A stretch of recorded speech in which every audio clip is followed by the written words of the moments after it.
Well, good morning, everyone. Let's turn to 1 Samuel 15. This morning, I want to talk about David and Goliath because we all have Goliaths to fight in our life. We all have an enemy who makes himself large, in many cases, much larger than he really is. And in that light, it's especially important for us to keep the hope in mind. You know, Paul wrote in Romans 8 that the sufferings of this present time are not to be compared to the glory that will follow. And that's something we can really look forward to and get strength from. And in setting up the David and Goliath story, which is where I want to go, we've got to understand some of the background. So let's go to 1 Samuel chapter 15. Now, Saul was not a very religious man, even from the first time he shows up in the scripture. But then he did a number of things that were unwise, and some of them even in direct defiance to God. And by the time we get to 1 Samuel 15, God had told Saul to attack the Amalekites, go to war against them because of what they had done to Israel. And Saul disobeyed God in that order, that command. And Samuel confronted Saul. And when Samuel confronted Saul, what Saul did, instead of just confessing it and saying, yes, I'm a sinner, I'm sorry, I'll do better, you know, what he did was he lied to Samuel. He exaggerated the truth. He made up excuses. And so what happened in verse 28 of 1 Samuel 15, and Samuel said to Saul, Yahweh has torn the kingdom of Israel from you this day and has given it to a neighbor of yours who's better than you. Verse 29, also the eternal one of Israel does not lie or change his mind, for he is not a human being who changes his mind. Now, actually, we know there are other scriptures where God changes his mind. So we've got to get this in context and understand that what Samuel is saying here is, Saul, when it comes to your kingdom, God's not going to change his mind. Let's go back and look at verse 28 again. Samuel said to him, Yahweh has torn the kingdom of Israel from you this day. And that's important for you and I to get a grip on. You know, when God calls you to do something, when God is allowing you to do a work, and he works with you and you work with him, and things are going smoothly, a lot of times if somebody becomes puffed up, self-important, prideful, hard on others, that kind of thing, in general, not only disobedient to specific commands of God, but disobedient to the heart of God. God is a loving God. He's a merciful God. He's a forgiving God. He understands that we're flesh, and he will work with us to a certain point. But there comes a point when God just simply realizes he has to change what he's doing, and he moves his program on and leaves that person behind. And that's what happened here. That's why Samuel said that Yahweh's torn the kingdom of Israel away from you this day. Saul had been ungodly, made some unwise decisions, disobeyed some commands of God, but now he's lying to Samuel about it.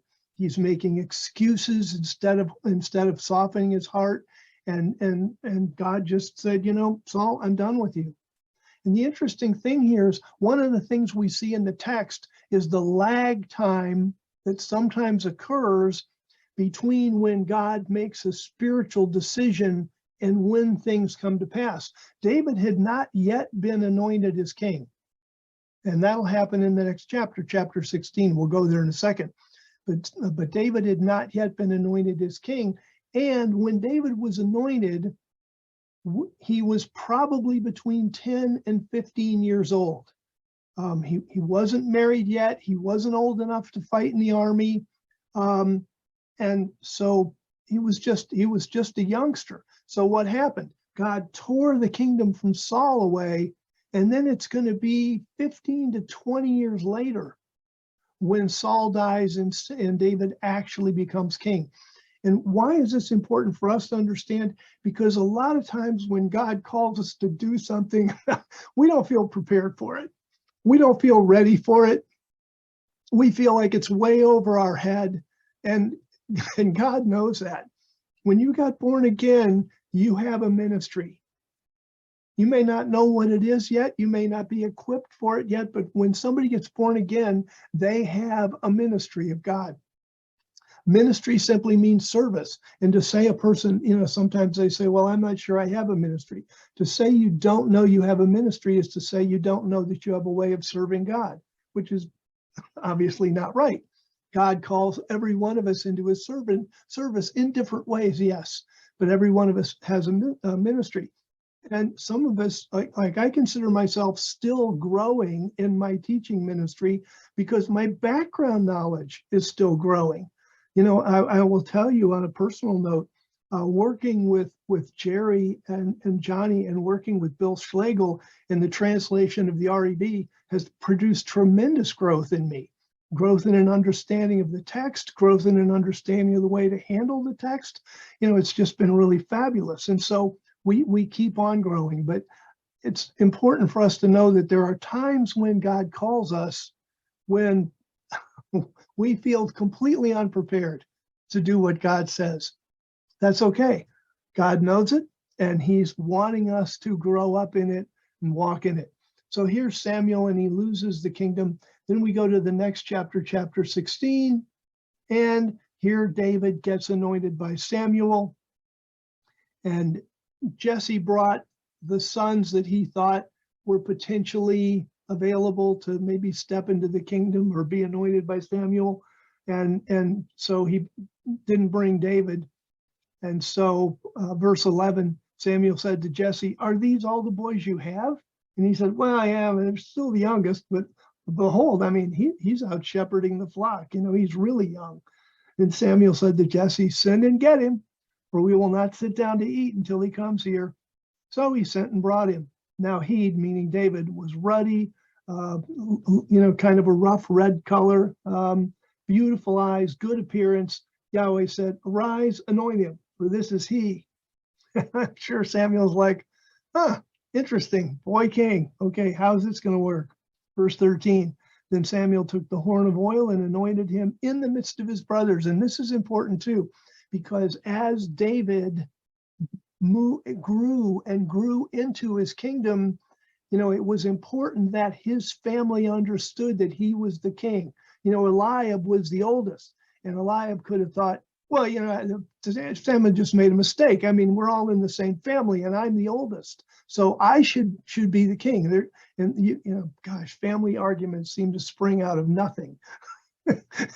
And so one way of getting rid of the family argument is you anoint David to be the king in the middle of the whole family so everybody sees it. And that's what he did here. And the Spirit of God, the Spirit of Yahweh rushed upon David from that day forward. Samuel rose up, my job's done, and he left. Now what happens then is David then goes back to tending the sheep. And we could have read that in 1 Samuel 16. He went back to tending the sheep, and then he got called up to be a person that could play a harp and help deliver Saul from evil spirits. And then he grew and eventually became a part of Saul's army in some way. And so now we go to chapter 17, verse 1. Now the Philistines gathered their forces together, and they were gathered at Succah, which belongs to Judah, and encamped between Succah and Azekah and Ephes-dammim. Now let's talk about this for a second. What I want to do is I want to share my screen. And remember, it said Succah that belongs to Judah. So what that tells you is the Philistines are already making an incursion into Judah. So here's our map. I wanted to give you a larger look because that's what we're more familiar with. So you see the Sea of Galilee, the Jordan River, 65 miles from the bottom of the Sea of Galilee to the top of the Dead Sea. Gives you an idea of how small Israel really is. If this distance here is only 65 miles, if we don't drive that in 1 hour on the interstate, we're upset. And that's exactly about how long it would take you if there was a road in Israel where you could go that fast. So let's enlarge a little bit and go down Now we've got Jerusalem and Gibeah. Gibeah was the hometown of Saul. That's where Saul was. Jerusalem was still controlled by Jebusites at this time. It wouldn't be the capital of Israel until the time of David. So here's where Gibeah is, and coming west of Bethlehem, where David was, you're going to go this here is the valley of Elah. I'm sorry, here's the valley of Elah. This is the valley of Sorek. So here's the valley of Elah, and here is Sukkah, and here is Azekah, and here's the valley. And so the Israelites' camp was in this area, part on the hills overseeing the valley. And then as you go up, here's Bethlehem. The Israelites are going to be on the Judean side. Here are the 5 capital cities of the Philistines. They're going to make an incursion into Judah from west to east. So they had gotten as far as Sukkah and Azekah and put their camp here. The Judeans are coming down to meet them, and they're going to be about where the A is on Azekah. And so that's where the fight is going to be here in the valley of Elah. And it says they encamped between Sukkah and Azekah in Ephes Dammim. Ephes Dammim has not exactly been located, but Ephes Dammim in Hebrew means the edge of blood. So basically what we know is, since the battle was just east of Azekah and Sorek up here, that there would have been a little town called Ephes Dammim, or maybe it was a town that was renamed Ephes Dammim because of the fighting and the edge of blood that started here. So that's where they are. By the way, this is going to come up in a bit. The distance from Bethlehem to the battle site is about 14 miles. And that's going to come up a little later in the record as we go through and keep reading. So basically now, verse 2, Saul and the men of Israel gathered and camped in the valley of Elah and set their battle formations against the Philistines. Verse 3, the Philistines stood on the hills on the one side, and Israel stood on the hills on the other side, and there was a valley between them. And that valley, of course, is the beginning of what becomes later the valley of Elah. Verse 4, and a champion went out from the camps of the Philistines. Now, why is it camps? Because in the way they would fight, you wouldn't, they had enough soldiers that they wouldn't be in just one location. They're going to be in a couple locations, very closely aligned, but with their leaders in a couple different locations. So a champion went out from the camps of the Philistines named Goliath from Gath, whose height was 6 cubits in a span. I should go back just so we can want to share with the screen again. So if this is where, let's see, so here's where the battle is. Goliath came from Gath. So he'd only come maybe less than, screen, John. I'm sorry? We don't see your screen. Oh, you didn't. Oh, I didn't forgot to share. I turned it on, but here we go. Thank you so much. I appreciate the heads up. So here's Gath. Here's the battlefield, Sukkah and Azekah. So you can see Goliath had come probably less than 12 miles, 10 miles just to the battlefield. But this was the hometown of Goliath. It also meant that if the Judeans were attacking the Philistines from the east, that Goliath was going to be one of the first towns hit. So Goliath also had a vested interest in this battle, keep his town from being overrun. Okay, so he was from Gath. His height was 6 cubits in a span, which is 9 feet 9 inches. We have basketball players today that are some 7 feet or something, but that's not the situation in the biblical world. The average Israelite would be 5.5 feet, maybe 5 foot 5 inches. They're smaller. People were smaller back then than they are today. That had some things to do with nutrition and that type of thing. So when you're 9 feet, basically 9 feet 9 inches, what it means is the average Israelite is basically looking at your belt buckle. So that gives you an idea. And you guys have been around little children that only come up to your belt buckle, and you have an idea of how easily you could overpower them. And that's kind of the situation here. I mean, he was a formidable enemy. And that's one of the lessons that we learn in this chapter, is that there are formidable enemies out there. And it starts as a battlefield in our mind. That yes, there are formidable enemies out there, but we have to have the mindset that with God, we can have a victory. So we're down to verse 5, and we're going to talk about his armament.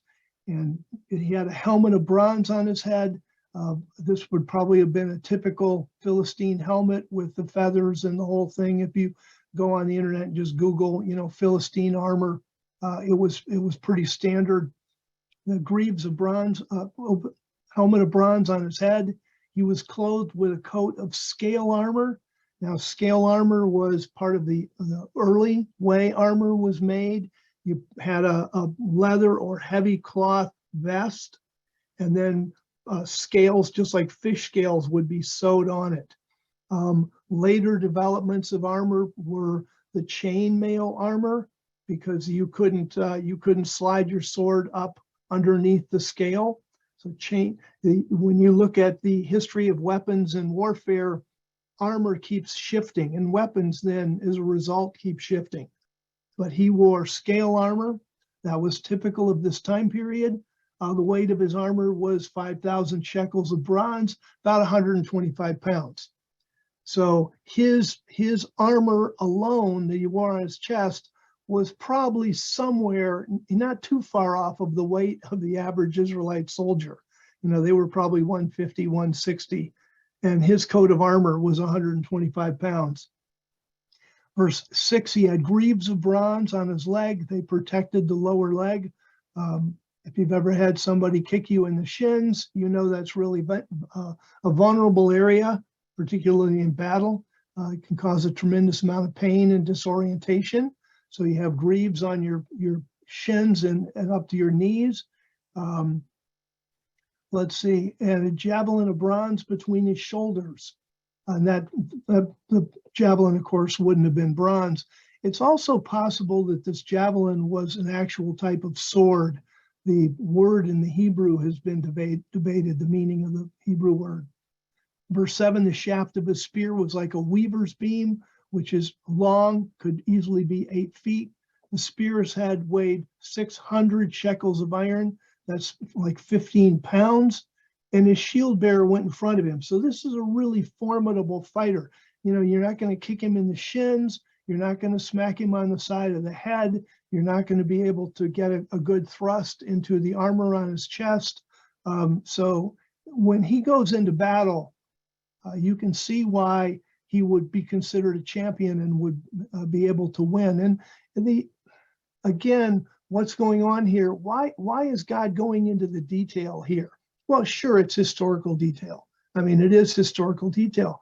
But more than that, what God is doing for us here, why does he include the story of David and Goliath in the Bible in all, with its detail? He could have just said, by the way, I mean, when you look at some of the other Nephilim, and Goliath was a Nephilim, when you look at some of the other Nephilim that were killed, it just said the guy killed him with a spear.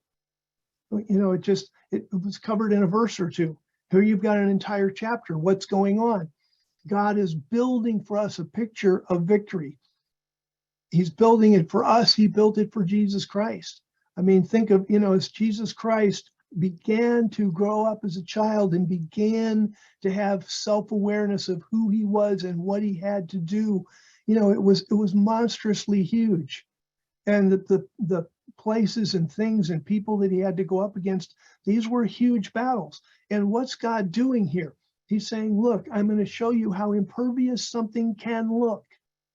And I'm going to show you how with my power you can win this. And that's the attitude that you and I have to have if we're going to be successful in life, because it's so easy to become discouraged. And we don't want to be there. So basically, verse 8, here comes this, what amounts to kind of a tank in the warfare. Verse 8, and he stood and cried out to the armies of Israel and said to them, why have you come out to set up your battle lines? Am I not a Philistine and you the servants to Saul? Choose a man for yourselves and let him come down to me. And of course, come down to me would be correct. The Goliath would have walked out of his army and down the hill into the valley, and the Israelites were on the other side of the valley on the hill. So Goliath is saying, let him come down to me, and we'll fight. Verse 9, if he's able to fight with me and kill me, then we will be your servants. But if I prevail against him and kill him, then you will be our servants and serve us. Now there's a great mini lesson in verse 9. Goliath is the enemy. Goliath is an ungodly man. Goliath has no commitment except to do things that advantage him and the Philistines. Verse 9 is a big lie. Verse 9 is a big lie. Did David kill Goliath? Of course he did. Did the Philistines become servants? Not at all. No, they weren't going to keep that, you know. And okay, what's God teaching us? What's God teaching Christ by this? He's teaching Jesus Christ, hey, Jesus, when you're talking to the Pharisees, they're not godly. They have no commitment for truth. You know, they're gonna say whatever advantage them, and they'll lie to you. And frankly, the nations of the world, when I read about what's going on in the news and what these ungodly nations promise, we'll go into this treaty, we'll go into that commitment, we'll do this thing or the other thing, you know, we should not be naive enough to believe them, that that's what's actually going to happen. We have got to consistently do what's in our best interest and what is godly.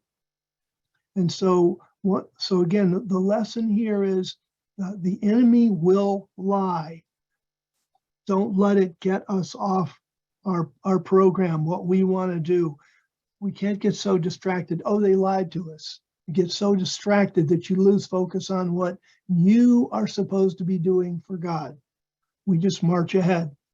And notice that David here completely ignores this, and frankly should have. Verse 10. Then the Philistines said, I mock the armies of Israel this day. Give me a man so we can fight together. And the mocking again is to provoke. And that's a tactic of the enemy. You know, pester you, provoke you, poke at you until you lose your peace and you do something stupid, you do something unwise. You know, we've got to understand the enemy will be unfair, the enemy will lie, the enemy will mock. And if we get upset by that, we can get pulled off our game and we can become ungodly. A great example of that is, you know, somebody starts cussing at you and you get angry and you cuss back. Well, you know, probably like most of you, you know, I constantly work on my language because somehow, despite my best efforts, you know, bad words come out occasionally in bad situations. And, you know, when I think about it, I'm like, okay, let's put this in a context. Something bad happens to me, not from God. God's always trying to help me. So here's this loving God who's trying to love me. Here's somebody out there who's trying to hate me. And I respond by sinning against God. That makes no sense. If God in Ephesians 5 says not to use obscenity, then that's where we should stand. It doesn't help us to sin against God because other people make us mad. And that's the way I keep lecturing myself. Anyways, it's kind of a constant fight with my old man, but that's what goes on. And so here, why is Goliath saying, you know, I mock the armies of Israel this day? He wants to stir up the Israelites so they make unwise decisions. That's a tactic of the enemy. Don't let people stir you up to make unwise decisions. So verse 11, when Saul and all Israel heard the words of the Philistine, they were dismayed and greatly afraid. Natural reaction. They were much smaller than he was and didn't know how to handle this. Verse 12, now David was the son of that Ephrathite of Bethlehem, Judah, and Ephrath was either another name for Bethlehem or like a little section close to or in Bethlehem. And that's why it's called an Ephrathite of Bethlehem, Judah, whose name was Jesse. Of course, David's the son of Jesse, and he had 8 sons. Jesse had 8 sons. And the man was old in the days of Saul, advanced in years among men. Now, why would God tell us this? Why, David's going to fight Goliath. Why is it important to know that Jesse's an old man? Not only an old man, but an old man among old men. I mean, when you looked at old men, they would look at Jesse and go, wow, you're really an old man. There's going to be at least two advantages that we're going to see from this. For one, you can use this to put together the chronology from Ruth and Boaz down through David and Solomon, because there's some things that people just say, oh, that's an unnatural gap. But if you understand how old some of those men were, like we know Boaz was really old when he married Ruth. We know that Jesse was an old man among old men when he had David. And by this time, you know, David's still considered too young to even fight in the army. So one thing that it does is it helps us understand the chronology that's in the text. But another thing that it does is it perhaps explains why Jesse only sent his three oldest sons to the war. I mean, there may be other reasons, but if David was say in his mid-teens, and Jesse had David had 7 older brothers, and the 3 of them were certainly old enough to fight in the war and did fight.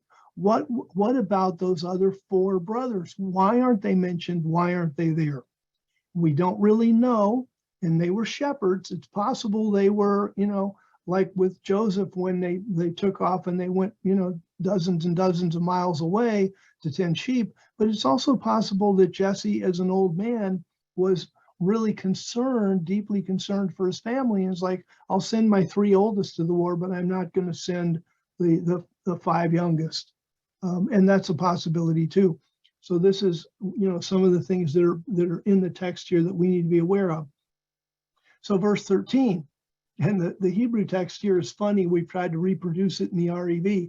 Now, when they had gone, the 3 eldest sons of Jesse had gone after Saul to battle. Why the Hebrew text repeats that about leaving isn't stated in the text, but again, it may be because it was so hard for Jesse to let them go into the battle. Now, when they had gone, the 3 eldest sons of Jesse had gone after Saul to the battle. And the names of his 3 sons who went to the battle were Eliab the firstborn, his second Aminadab, and the third Shammah. And these 3 are also mentioned by name in 1 Samuel 16, but none of the other sons are named. Verse 14, now David was the youngest, and his 3 eldest had followed Saul. Now David went back and forth from Saul to shepherd his father's flock at Bethlehem. So this, again, why is it important to understand this? Because now we know, okay, we know where Saul's army is. We know where Bethlehem is. It's a journey of about 14 miles, which means that if you know, and I'm sure David was in very good shape from walking after the sheep for his whole life since he was a little kid, he could have actually made this trip of what would be about 28 miles in one day. It would be a long day, but he could actually get from the battlefield to Bethlehem and back to the battlefield or vice versa in one day. Generally, we would think that he would take 2, but that just gives you an idea of how close this situation was. You know, I talked about Goliath maybe being concerned about Gath being his hometown. Well, the Philistines are coming from the west. And I'm sure David and his family were concerned about the Philistines overrunning central Judah. I mean, 14 miles is that much, not that much for an advancing army. So verse 15 says, David went back and forth from Saul to shepherd his father's flock at Bethlehem. Verse 16, and the Philistine drew near morning and evening for 40 days and took his stand.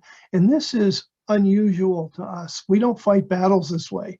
But basically, for over a month, these two armies just sat, you know, within probably a quarter mile of each other and just shouted at each other. That seems so strange to us that, this is ancient warfare. How are you going to engage? And so for the Philistine army came, set up their camps. The Israelite army came east to west, set up their camps, and then they just stayed there and shouted at each other. And now it's been 40 days. Verse 17, now Jesse said to David his son, take to your brothers an ephah of this parched grain and these 10 loaves, and run them quickly to the camp of your brothers. And David could have gotten there the same day. And bring these 10 cut pieces of cheese to the leader of their 1,000, and see how your brothers are doing, and bring back assurance from them. So basically, David was to go and drop off this stuff and come back. Now, verse 18, the 10 cut pieces of cheese to the leader of their 1,000, that's both respectful and wise. The leader of the 1,000, and this would be the way Saul then apparently had organized his army, much like Moses had done, leaders of 10, leaders of 100, leaders of 1,000. And so this was a major leader. And by bringing him a gift, you're showing him respect for his service, his sacrifice, the risks that he would take, because in those days, generally speaking, people didn't lead from the back, they led from the front. And the other thing is that the leaders made the choices about where people were placed in the battlefield. And you remember that's how David got Uriah killed. He sent a message and said, put Uriah in the forefront of the battle and then pull your troops back from him. So doing something that brought you into the favor of a leader of 1,000, what that would do for you would, in a tough situation, maybe the leader would say, well, Jesse, and he's got these sons and he's an old man and he needs them, and I'll move them over here where it looks like they're going to be more successful, that kind of thing. So the point that I'm bringing up here is verse 18 has two interesting mini lessons. One, show respect to people who are at risk. We're supposed to do that. And secondly, there's wisdom here. Proverbs says wisdom is the principal thing, therefore get wisdom. And I think Jesse shows that wisdom here in sending this gift to the leader of 1,000 and not just to his sons. The sentence ends, bring back assurance from them, because Saul and they and all the men of Israel are in the valley of Elah fighting against the Philistines, even though the fighting hadn't begun yet. It was more like shouting at the Philistines. Verse 20, so David rose up early in the morning and left the flock with a keeper and took the supplies and went as Jesse had commanded him. And he came to the perimeter of the camp just as the army was going out to the battle line, shouting the battle cry. And Israel, and like I say, they're going out to the battle line, but they're not going to fight. Verse 21, and Israel and the Philistines set up their battle formations, army opposite army. Verse 22, and David left the supplies in the hand of the keeper of the supplies and ran to the army and came and greeted his brothers. Verse 23, and as he talked with them, behold, the champion, the Philistine of Gath, Goliath by name, came forward from the army of the Philistines and spoke the same words as before, and David heard them. So basically he's saying, why are you guys wanting to fight? Send out a champion, we'll fight, and the losers have to be servants to the other side. David heard this. Verse 24, now all the men of Israel, when they saw the man, fled from him and were greatly afraid.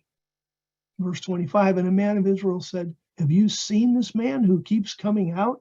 Well, yeah, day after day after day. Surely he's coming out to mock Israel. It will be that the man who kills him, the king will enrich him with great riches and give him his daughter in marriage and make his father's house exempt from taxes in Israel.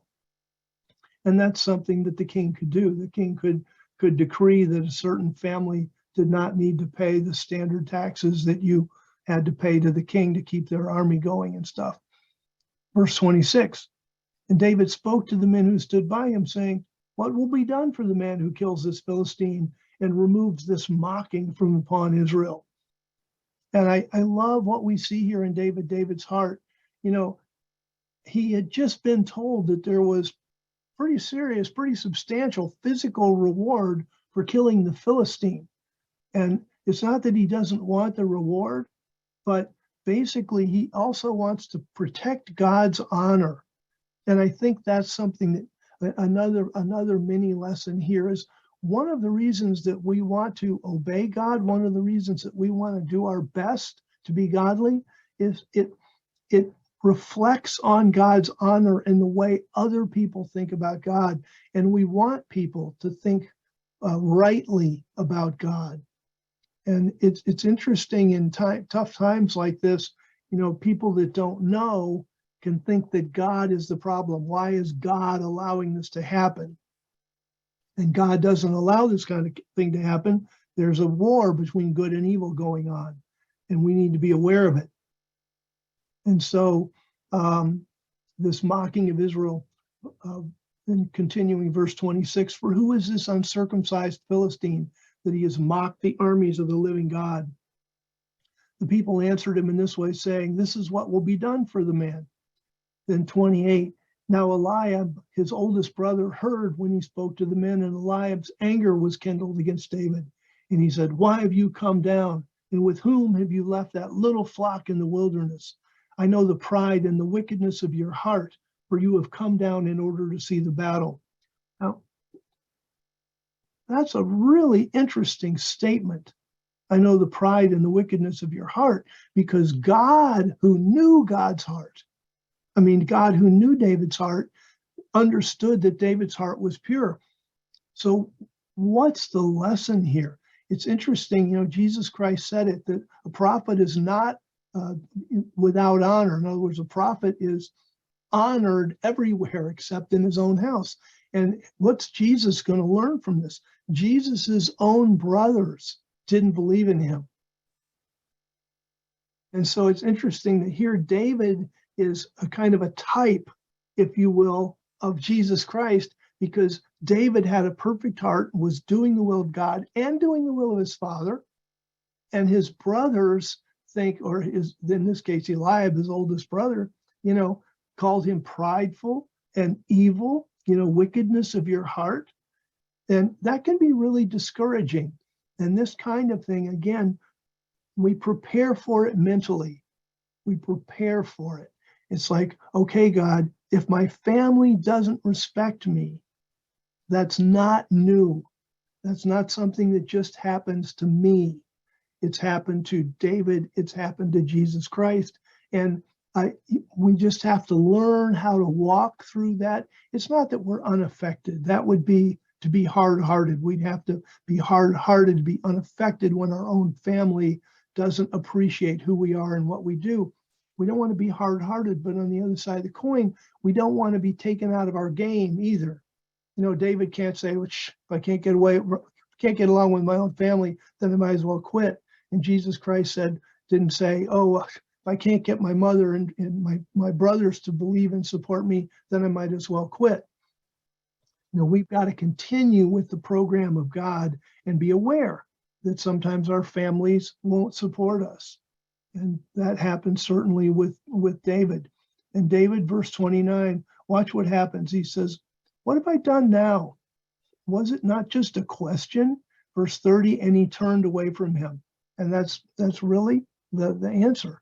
He didn't get into a huge argument, not a big fight, whatever. He just turned away and went back to doing the will of his father and the will of God.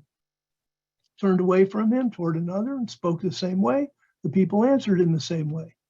In verse 31, what David said was heard, and they told Saul about it. And then, of course, Saul sent for David in verse 31 and 32.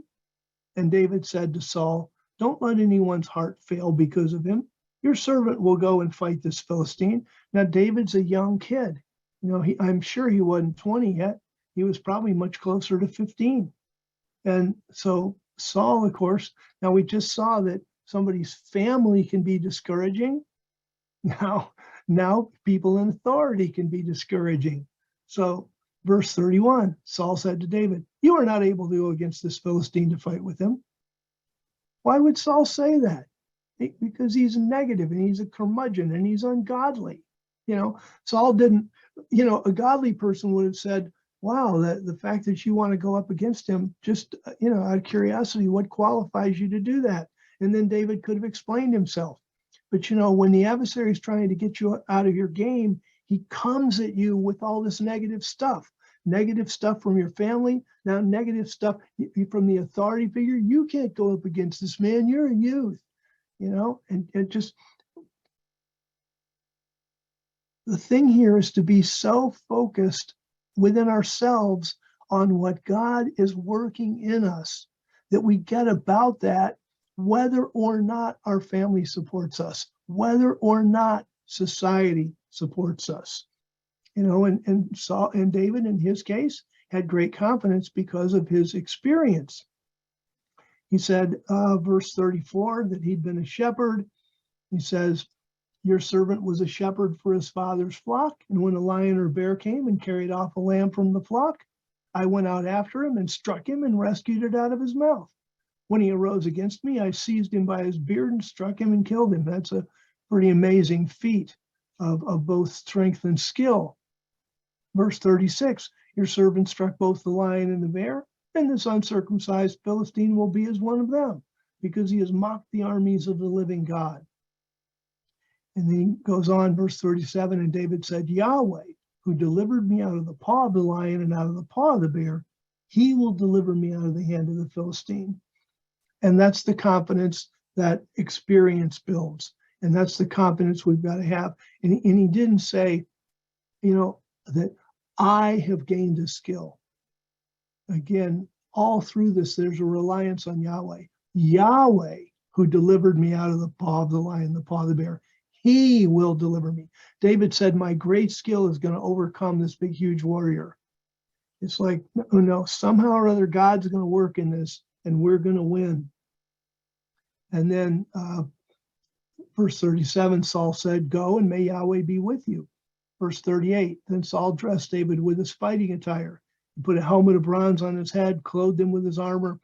The good news about that is Saul's trying to do the best they can. There's another great mini lesson, though. When people around you are trying to do the best they can, we still have to be within ourselves and within God, because the best that somebody else can do for you may not be what you need. They try, and people, if they want to help, they want to participate, they want to be in the battle against evil, that kind of things. And sometimes people can be quite pushy to try to get you to do what they think will help you. And we have to be really confident within ourselves of how we are going to move forward with the things of God. And it's not that we don't listen to people when they have advice. Some people have great advice. We listen to people that have advice, but at the same time, we've got to know within ourselves, what's it going to take to be successful? And so here's a situation where Saul was trying to do the best he could, but David finally, verse 39, he tried it out. He strapped on the sword, on his fighting attire. He tried to walk, but he wasn't used to them. Said to Saul, I can't go with these because I'm not used to them. So David took them off. And, I'm sure there were, this verse 39, if we were there in real life, it's not that simple. It's not that David just said, well, I can't go with these, and he took them off, and nobody protested. I mean, Saul would have said, oh, come on, what are you going to do? You're going to go with your little tunic up against that guy who's got 125-pound chest of scale armor, and his legs are protected by greaves, and he's got a man with a large shield going in front of him, and you've got what? You've got a tunic? No, you've got to wear this. I tell you, I'm not used to them. They're going to weigh me. No, listen, I'm sure there was a huge argument. The Bible makes it so simple. David took them off. Believe me, if you and I were to go back in Orwell's time machine, it wasn't that simple. And there's again another mini lesson there that just as people can be insistent to help us in ways we don't need to be helped, we have to be insistent that we don't need to be helped that way. And we have to know how we're going to be successful with God, and we've got to move forward. So David took them off. Verse 40, he took his staff in his hand, chose for himself 5 smooth stones out of the brook and put them in the shepherd's bag that he had, namely in his pouch, and his sling was in his hand, and he drew near the Philistine. And these stones can be pretty small. I don't know if you can see this, but this is a stone I took out of the valley of Elah, and I've used a sling. Here's one of the slings made of lamb's wool that they make over in Israel. I made one of my own many years ago, made out of leather and parachute cord.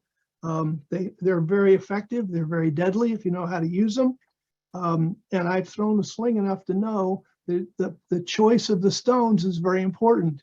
You all know that the golf balls are specifically made to be able to go straight if you hit them right.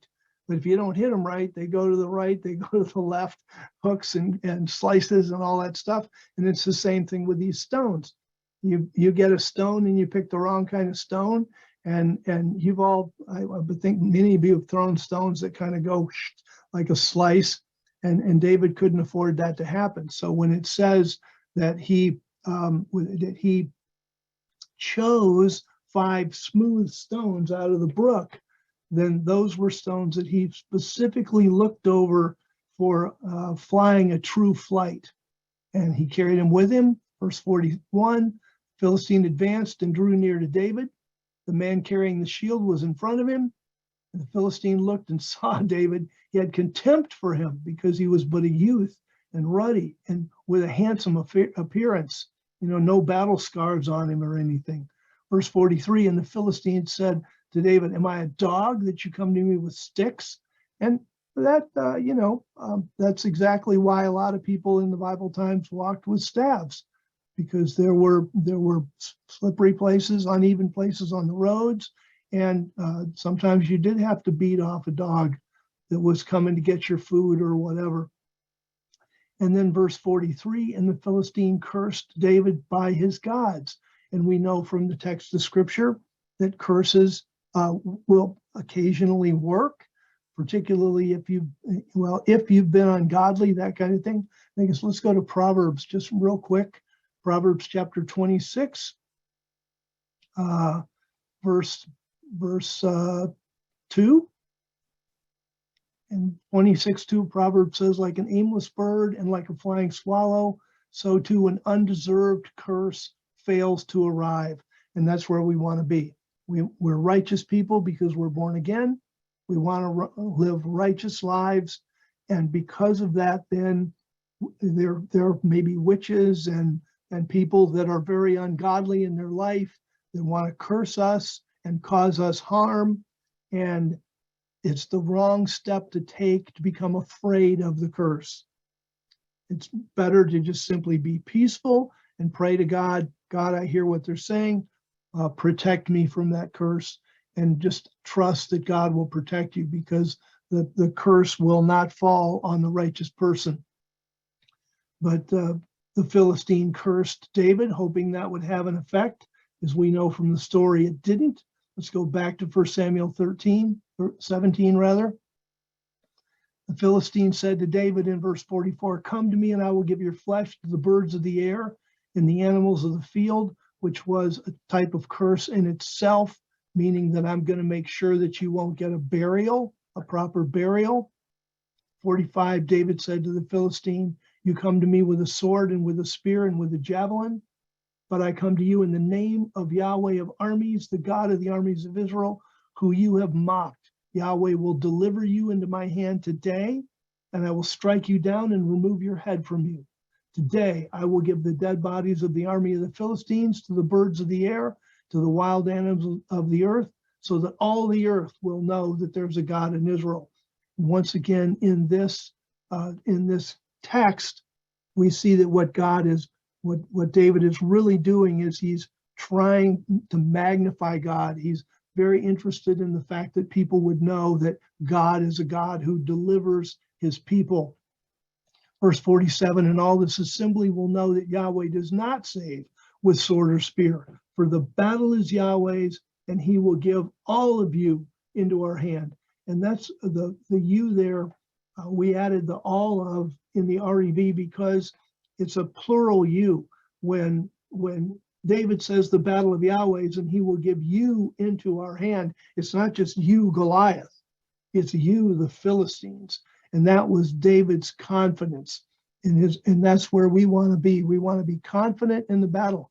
Some battles we lose, some battles we win, but we want to be confident in the battle. Verse 48, when the Philistine rose up and came and drew near to meet David, then David hurried and ran toward the army to meet the Philistine. And you want to close the gap. The stone properly thrown from a sling moves very, very fast, but you still want to close the gap so you don't leave room for anybody to move their head or throw up a block. And verse 49, David put his hand into the bag, took a stone, slung it, struck the Philistine in his forehead, and the stone sank into his forehead, and he fell on his face to the earth. Verse 50, so David overcame the Philistine with a sling and with a stone, and struck the Philistine and killed him, and there was no sword in the hand of David. Verse 51, then David ran and stood over the Philistine and took his sword, drew it out of its sheath, and killed him, and cut off his head with it. When the Philistines saw their champion was dead, they all became the servants of Israel. No, that in verse 9 was a lie. They ran off. Now, one of the interesting, it's from this text, it looks like the Philistine was not actually fully killed until David cut off his head with a sword, and David got that sword from the Philistine itself. And that is something that we need to be aware of. That if you remember, there was an armor bearer that was going ahead of Goliath. What happened to the armor bearer? Why wouldn't he then engage David? And this is something that works both ways, but it's what happens by surprise. David's hitting Goliath and knocking him to the ground, him falling on his face, so surprised the people that, and certainly the armor bearer that would have been in front of him, perhaps other people that might have been around him, but it so surprised them and caught them off guard that they all ran away. And that's something that we can be aware of, that if we are bold in our God, many times it's so surprising to the enemy that the enemy attack dissipates. The last thing in the world we want to do is when the enemy attacks us, that we are faltering, we are uncertain, we try to be too conciliatory, if you will, because we don't, heaven forbid, we don't want to offend anybody, that type of thing. And I think that it's very important that Christians know what the truth is and take a stand on the truth. And is it going to be accepted by the world in today's culture? No, it's not. We need to be aware of that. Does that mean we don't speak the truth? We need to, and we need to be bold with it. That's the way we're going to convince people to join our side, to turn from darkness to light. We don't want to make excuses for what the truth is. So anyway, the Philistines fled, verse 52, the men of Israel arose and pursued the Philistines to the valley as far as Ekron, and the wounded of the Philistines were falling down beside the road from Sha'araim as far as Gath and as far as Ekron. So the Israelite army charged west and chased the Philistine army. And then verse 53, the children of Israel returned from a hot pursuit after the Philistines and plundered their camp, which means they went to the Philistine camp and they took all the things that the Philistines had used to live there for 40 days. There would be extra weapons, there would be cooking utensils, there would be the tents themselves, there would be all kinds of stuff that the Israelites could take.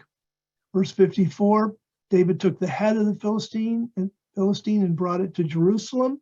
Now that's much later, because Jerusalem at this point was under the control of the Jebusites.